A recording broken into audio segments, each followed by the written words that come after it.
I have acquired Kazar, issue 237 to be exact, and it scares the hell out of me. I'm a collector, you see, of rare comics. Well, not really a collector. I never keep them for very long, you see. I prefer to sell rare comics and mundane comics for a profit. I buy them from Goodwill, garage sales, estate sales, anywhere I can buy cheap and sell high. I'm in it for the profit, pure and simple. But today, I may have found something I wasn't meant to own. Briarcliff Estates was having an estate sale, and I knew there would be some interesting pieces there. Mr. Briar had died at the ripe old age of 103, and he was said to be a notorious pack rat. His wife and son had died years ago, both under mysterious circumstances, and Briarcliff had gained an air of mystery ever since. It was said that his house was full of things, everything from antiques and collectibles to downright garbage, and I wanted to have a look. The sale was even grander than I expected. There were halls cluttered with antique furniture, shelves full of books, antique kitchen appliances, Persian rugs, strange art, and odd articles from around the world. All the trash had been cleared away, and all the items for sale had been tagged and were displayed. A large crowd had gathered, I saw, and I was more than a little interested in some of the books for my shop. The auction seemed like a total waste of time, right up until the last lot. The antique furniture went first, then the old cars from the garage, then the rugs, the appliances, and strange antiquities. Some of them were pretty grisly. Apparently Mr. Briar had been a world traveller in his youth, and he had picked up things from Africa, Russia, Germany and China with an eye towards the occult. I actually found myself bidding on a wand made of pure ivory, something my Harry Potter fans might pay a lot for, but a stuffy old man in the front row shelled up 100 grand for it, and I sat down and shut up. He had long white hair and an imposing beard that hung down past the waist of his immaculate grey suit. He was a jarring comparison to the toad-faced guy with all the dark hair oiled to his head on the other side of the hall, and they seemed to know each other. No, and hate each other. They had several hard looks for each other as they held long and complicated bidding wars, and their battles bled over into the books as well. They snapped up most of the books, with old mouldering things with hard-to-pronounce names, and my bids were mostly shouted over as these two duelled for the remaining tomes. Most everyone else had gone, seeing that these two meant to have the lot, so when the last lot came up, and it was a box of comics, I immediately threw out a bid of $25. I hadn't expected to see any comics here, my focus being the antique books, but this seemed to be the only two things that these two weirdos didn't want. The bid went once, twice, and then sold as the two glared at each other from across the room. I took my box of dusty old comics and scuttled off before either of them could realize I had been there. I didn't realize what I had until I got home. I took them to my office and set to work. First a shower, then a change of clothes. Old comics can be finicky, and I like to be comfy when I appraise them. Then the gloves came on. I have a nice set of reusable ones, latex, washable, and thick, that usually serve my purpose. I put on a hairnet too. Can't be too careful with old comics. After I was set, I opened the box and had a look. I was not immediately impressed. Mr. Briar, it appeared, had a thing for old Hanna-Barbera comics. There were some Yogi Bear issues, about 10 Huckleberry Hound issues, some Tom and Jerry comics, and a few wacky racer comics I'd never even heard of. I set those aside. Hanna-Barbera comics never retail very high unless you have some of the rarer pieces. They were all in bags though, and looked to be in pretty good shape, so at least I could ask asking price for them. Next were some old Johnny Quest comics that looked well used, and they also went to the side. Next came some, oh damn, old detective comics that looked like they were from the early 40s run that were bagged and looked to be in great shape. I sat those on the desk by my computer. It looked like my purchases wouldn't be entirely in vain. There were some other things in there, some well-loved action comics, a few Batman issues from the late 60s, and a single issue of a comic series I'd never heard of. Sitting at the bottom of the box, in a plastic sleeve that looked to be caked with dust and maybe soda, I guessed, was a copy of Kazar the Amazing, issue 237. I had never heard of Kazar the Amazing, and he appeared to be some sort of magician detective or something. I was also unfamiliar with Keystone Comics and decided to do some research. As I brought it over to the computer though, I felt a strong urge to drop it and just walk away. The comic felt weird, even through the gloves, and the bag was tacky in a way that soda usually wasn't. I don't know how to describe it. It was like the comic didn't want to be held. I shrugged it off at the time, but I can feel it now, too, as it sits on the nightstand beside my computer. It still doesn't want me to touch it. I looked up Kahazar and found out that it was part of a debut series from Keystone Comics. Kahazar was, in fact, the only comic series they ever put out, and it had a very limited run. Less than 500 issues of each comic ever came out, and they were extremely rare and not often seen at auctions. Issue 237 was actually the last issue ever printed before Keystone Comics burned to the ground in 1975. The fire was supposedly investigated and ruled as an accident, despite 4 people having perished in the blaze. Chuck Landstar, the owner and writer of Kahazar, his assistant, Mike Dre, and the illustrators who worked on the comic, Jug and Dale Treblow, had been killed in the fire. The series had never seen the light of day again. Apparently, this issue had less than the usual number of runs. Even in its kind of ratty state, it was worth well over $1,000. Ka-ching. $25 for $1,000 seemed like a great deal to me, and who knew what kind of bidding war I'd get on this thing.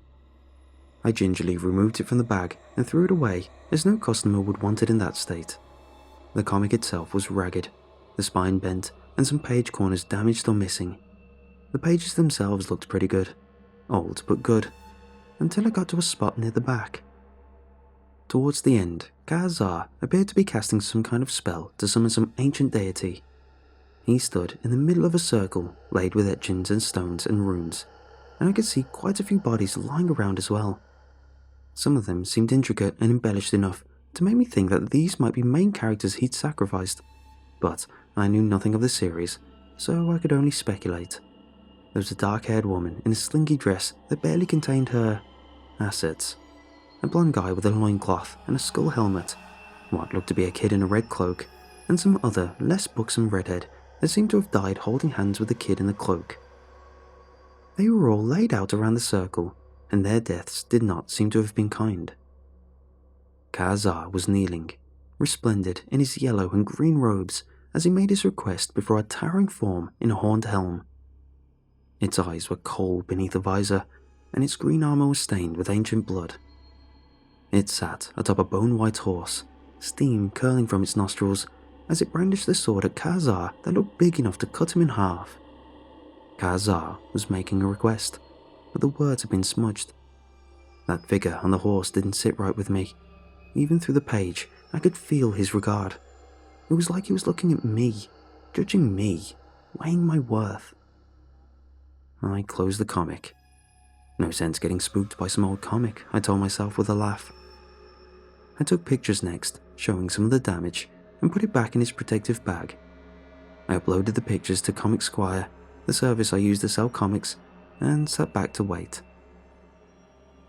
I pulled some of the other comics I'd piled up towards me and started looking them up so I could post them as well. One of the detective comics was worth about $40. Cool. And another was worth about $30. Excellent. And I heard a ding from my computer and looked up to see that Kahazar had an opening bid of $500. I typed a message to the buyer, someone named Nilrem, the E was a 3, informing him that I was firm on $800 and went back to my other comics. 2 of the detective comics had so much hamster cage lining, but I saved them aside so I can put them with a bulk lot. 2 more were worth $30, and I had just started looking up the 7th when my computer dinged again. I looked up to see that the same buyer was offering $800, the price listed for it, and I nodded and turned back to my work. The bid would sit on the site for an hour, allowing others to bid if they wanted, but I figured that this guy would get it, and I'd be $800 richer. I had barely gotten the 7th comic out of the bag when my computer dinged again. A new bid had come in for $1,000.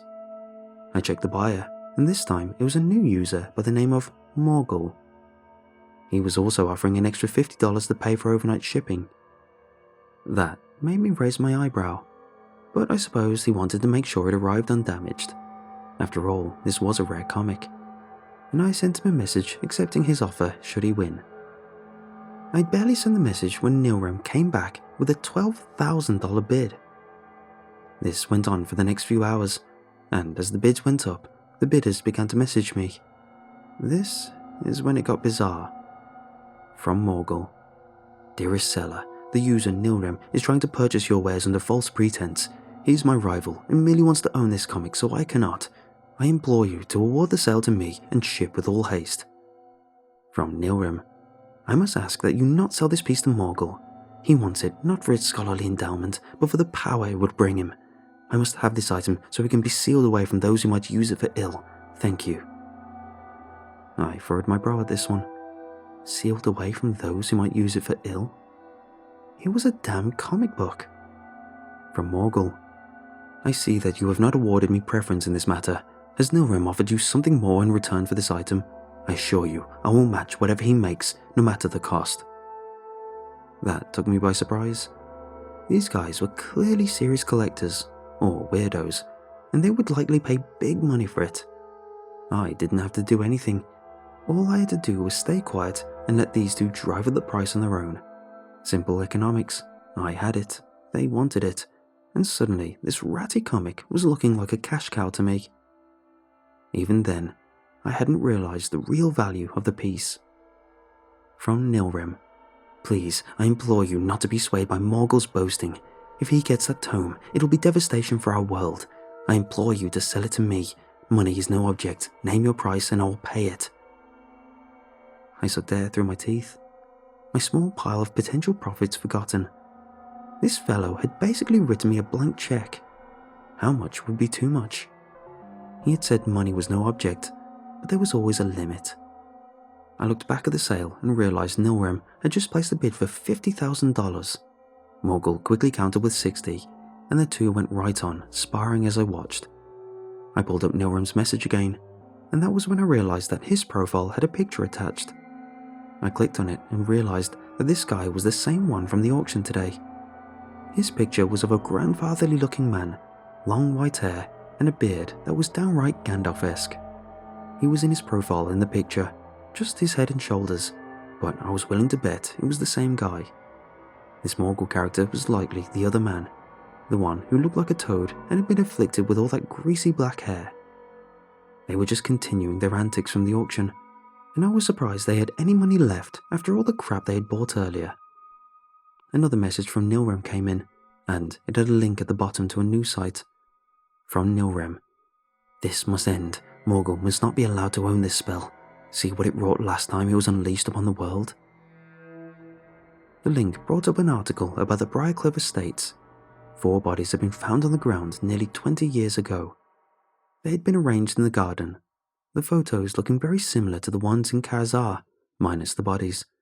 Those had been replaced with taped outlines, but their placement was undeniable.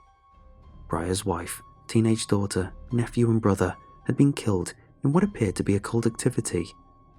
Briar had immediately been the first and only suspect, but some combination of money and alibis given out of fear had cleared him. Still, his reputation in the community seemed to be well earned. Had Briar made a deal with that horned demon? Had Briar possibly discovered something that led him to fill his hallways with junk in an attempt to insulate himself from whatever might come for him? I saw I had a message from Morgul, but his final offer was much less informative than Nilram's had been. The link in his message was of a Google Maps location. It was my address. His last message was much less formal and much less pleasant than his others had been. I'm coming for what's mine. See you soon. I've been sitting in my office, writing all this down for the past hour. I've locked the doors and called the police, but they don't seem to be taking this very seriously. The numbers in the bid haven't gone up in an hour, and even though Nilram had won, I'm afraid he's never going to get what he paid for. I can see someone moving in the yard outside my window, but when I try to call the police, it just rings and rings. I don't know what to do. I can almost feel this comic watching me, even as whoever is outside keeps moving around out there. The sun will be down before long. I wonder if they'll find my body here, or by some circle, in a garden somewhere.